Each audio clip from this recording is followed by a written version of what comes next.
आज से एग्जैक्टली एक महीना पहले की बात है। भारत के द्वारा एक बहुत ही मेजर डिमांड को सामने रखा गया था डब्ल्यूटीओ में, जिसमें कि हमने डिमांड करी थी कि जो डेवलप्ड कंट्रीज़ हैं उनके ऊपर डिजिटल टैक्सेशन को लगाना ज़रूरी है। बिकॉज अगर हम लोग नहीं लगा रहे हैं तो हमें अप्रॉक्सीमेटली $35 बिलियन के आसपास का लॉस हो रहा है।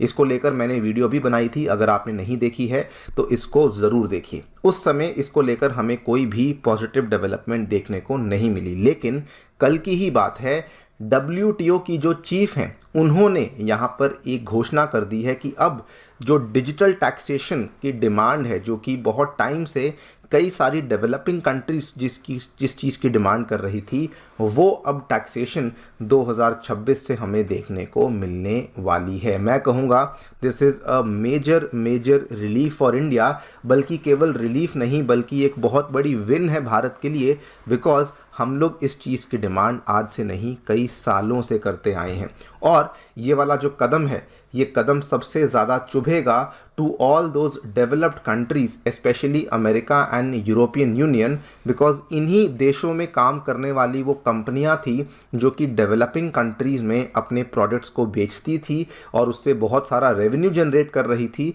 लेकिन उनको अभी तक जो डिजिटल टैक्स है वो अदा नहीं करना पड़ रहा था। बात करेंगे दोस्तों इस पूरे टैक्सेशन के बारे में कि क्या यहाँ पे डब्ल्यूटीओ के द्वारा कहा गया है और किस बेसिस पे ये कहा जा रहा है कि ये वाला जो टैक्सेशन है ये अब 2026 में हमें देखने को मिलेगा ही। आज से लगभग 26-27 साल पहले की बात है। 1998 में डब्ल्यूटीओ का दूसरा मिनिस्ट्रियल कॉन्फ्रेंस जब चल रहा था, तो बहुत सारी जो डेवलप्ड कंट्रीज़ थी उन्होंने मांग करी थी कि जो भी इलेक्ट्रॉनिक ट्रांसमिशंस होती हैं, मतलब कि इलेक्ट्रॉनिक प्रोडक्ट्स की जो भी लेन देन होता है, उसके ऊपर हम लोग किसी प्रकार का शुल्क नहीं लगवाना चाहते हैं। और ये वाला जो बेसिकली बातचीत थी, जो अग्रीमेंट था, ये उसी समय पे तय कर दिया गया था। मेनली इस अग्रीमेंट को कहा जाता है कि डिजिटल टैक्स के ऊपर जो रोक है, जो मॉरेटोरियम है, उसको यहाँ पे लगा दिया गया था। शुरू में तो इस चीज़ को लेकर कोई प्रॉब्लम नहीं आई थी, लेकिन धीरे धीरे जब कंट्रीज़ को समझ आने लगा तो उस समय इंडिया ने स्पेसिफिकली इस डिमांड को सामने पेश किया। इंडिया ने कहा कि जो ये मॉरेटोरियम है, हमें इसको और ज़्यादा प्रोलॉन्ग नहीं करना है। इस पूरे मामले में इंडिया का समर्थन और भी कई सारी डेवलपिंग कंट्रीज़ ने किया जो कि इस चीज़ के फेवर में नहीं थी। वहीं यूएसए, यूरोपियन यूनियन और अदर वेस्टर्न कंट्रीज़ वो ये चाहती थी कि इस मॉरेटोरियम को हमें और प्रोलॉन्ग करना चाहिए। इसमें ऑस्ट्रेलिया, कनाडा, न्यूजीलैंड, ये सारे के सारे कंट्रीज़ भी यूएसए का ही समर्थन कर रही थी। लेकिन इंडिया ने कहा कि देखिए, रीज़न बड़ा साफ है, जो भी डिजिटल बुक्स हैं, वीडियोस हैं, बाकी के प्रोडक्ट्स हैं, उनके ऊपर भी बाकी चीज़ों की तरह ही जो ट्रेडिशनल टैरिफ्स हैं इनको हमें लगाना चाहिए। बिकॉज अगर हम लोग नहीं लगाते हैं तो हमारे जैसे देशों को बहुत सारा टैक्स रेवेन्यू में नुकसान हो रहा है। इंडिया की पोजीशन सिंपल शब्दों में कहूँ तो ये थी कि digital services which were once considered to be physical goods should also be subject to traditional tariffs, और उनके ऊपर भी हमें टैक्सेशंस को अब लगा देना चाहिए। अनफॉर्चुनेटली क्या हुआ, जो रिसेंटली डब्ल्यूटीओ का मिनिस्ट्रियल कॉन्फ्रेंस हुआ था, वहाँ पर इस मॉरेटोरियम को 2 साल के लिए और एक्सटेंड कर दिया गया था। आप देख पाएंगे ये 2 मार्च की खबर है, और ये मॉरेटोरियम अब 2024 से लेकर 2026 तक भी एक्सटेंड कर दिया गया है। लेकिन अब कहा जा रहा है कि 2026 के बाद ये वाला मॉरेटोरियम और एक्सटेंड नहीं होगा। यहाँ पर जो डब्ल्यूटीओ की चीफ हैं मिस एनगोजी ओकोंजा-इवेला, इन्होंने कहा है कि 30 इयर्स तक अब कोई वेट नहीं करने वाला है, और उसके पहले ही जितनी भी डेवलपिंग कंट्रीज़ हैं वो इस चीज़ को नकार देंगी और इस अग्रीमेंट को, इस मॉरेटोरियम को अब और बढ़ने नहीं दिया जाएगा। ऐसा इसलिए कहा जा रहा है बिकॉज उन्होंने यहाँ पर इसको लेकर फैक्ट्स बताए हैं।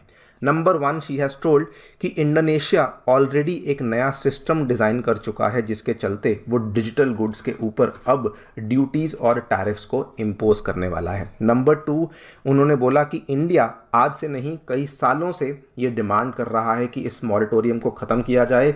और इवन जो 2024 का जो ये वाला WTO का कॉन्फ्रेंस हुआ था, वहाँ पर भी इंडिया बड़ी मुश्किल से उन्होंने इस मॉरेटोरियम को एक्सटेंड करने में हाँ मिलाई थी। Not just India, Indonesia, even south Africa और पाकिस्तान जैसे देश भी ये मानते हैं कि उनको भी भारी मात्रा से टैक्स रेवेन्यू का लॉस हो रहा है, बिकॉज जो डिजिटल प्रोडक्ट्स हैं ये वेस्टर्न कंट्री से इंपोर्ट किए जा रहे हैं, लेकिन इनके ऊपर टैक्सेशंस को हम लोग नहीं लगा पा रहे हैं। तो उनका ये कहना है, क्योंकि बहुत सारी कंट्रीज़ अब एकजुट हो चुकी हैं और सभी को ये लगने लगा है कि उनकी जो टैक्स रेवेन्यूज़ हैं उनको लॉस हो रहा है, तो इसीलिए ये जो डिजिटल टैक्सेशन है अब ये और देर तक नहीं रुकने वाली है। 2026 के बाद अगर इस चीज़ को एक्सटेंड करना है तो यूनानिमिटी होनी चाहिए, लेकिन यूनानिमिटी हमें देखने को नहीं मिलेगी। और साथ में ये भी बोला है कि 2026 के बाद एक ऐसी स्थिति क्रिएट हो जाएगी कि जिस कंट्री को लगाना है वो इसको लगा सकते हैं, लेकिन जिसको नहीं लगाना है वो इसको हटा भी पाएगी। ये वाला प्रावधान भी अब अवेलेबल करवाया गया है।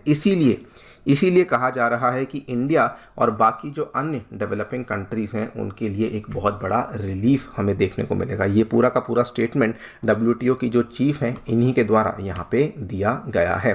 Now once this was said, जो कई सारे ऑनलाइन बिजनेसेस, कई सारी सेमीकंडक्टर कंपनीज जो कि इंडिया और अन्य डेवलपिंग कंट्रीज़ में अपने इन प्रोडक्ट्स को बेचती हैं, उनका ये कहना था कि देखिए अगर आप कस्टम ड्यूटीज़ को लगाते हैं तो इससे हमें नहीं बल्कि आप ही को नुकसान होगा। उन्होंने अपनी एक रिपोर्ट तैयार करी और कहा कि इससे डेवलपिंग कंट्रीज़ को ज़्यादा नुकसान होगा as compare to the developed countries, because इससे जो सर्विसेज हैं वो उन कंट्रीज़ में महंगी हो जाएंगी। लेकिन इंडिया ने कहा कोई दिक्कत वाली बात नहीं है, बिकॉज अगर हम लोग यहाँ पर इन रेवेन्यूज़ को नहीं लगाते हैं, अगर हम लोग यहाँ पे इन टैक्सेशंस को नहीं लगाते हैं तो हमें ऑलमोस्ट $35 बिलियन के आसपास का यहाँ पे नुकसान हो रहा है। आपको बता दूँ दुनिया की बड़ी बड़ी सेमीकंडक्टर कंपनीज़ हैं जिनका 20% से भी ज़्यादा जो वर्कफोर्स है वो इंडिया में ही बेस्ड है, और जो कि ओवरऑल उन कंपनीज़ को $35 बिलियन के आसपास का एनुअल रेवेन्यू में कंट्रीब्यूट भी कर रही हैं। तो India is very very clear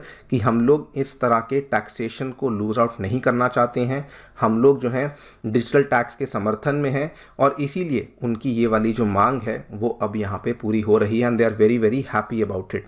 अगर हम लोग आंकड़ों की बात करें तो कहा जाता है कि इंडिया को डायरेक्टली केवल अगर हम लोग टैक्सेशन करेंगे इतने रेवेन्यू के ऊपर तो अप्रॉक्सीमेटली $500 मिलियन के आसपास का तो डायरेक्टली टैक्सेशन का फ़ायदा होगा।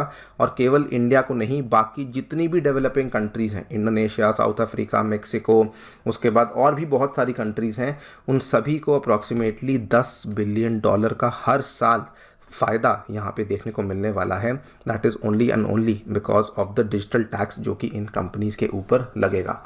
देखा जाए तो इंडिया का स्टैंड बिल्कुल सही है, बिकॉज इंडिया ने यहाँ पर ये कहा है कि देखिए डिजिटल टैक्स तो हम लोग लगा रहे हैं, लेकिन साथ में हम लोग सेमीकंडक्टर कंपनीज़ को और बहुत फ़ायदे दे रहे हैं।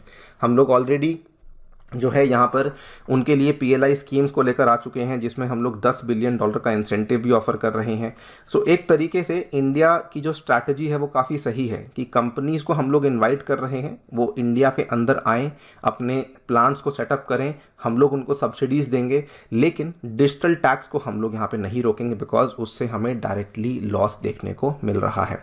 देखते हैं क्या होता है, लेकिन नाउ इट सीम्स कि डेफिनेटली 2026 में हमें जो ई-कॉमर्स टैरिफ्स हैं या फिर जो डिजिटल टैक्स है वो देखने को मिलने ही वाला है। बाकी दोस्तों आपकी क्या राय है हमें डेफिनेटली बताएं कमेंट सेक्शन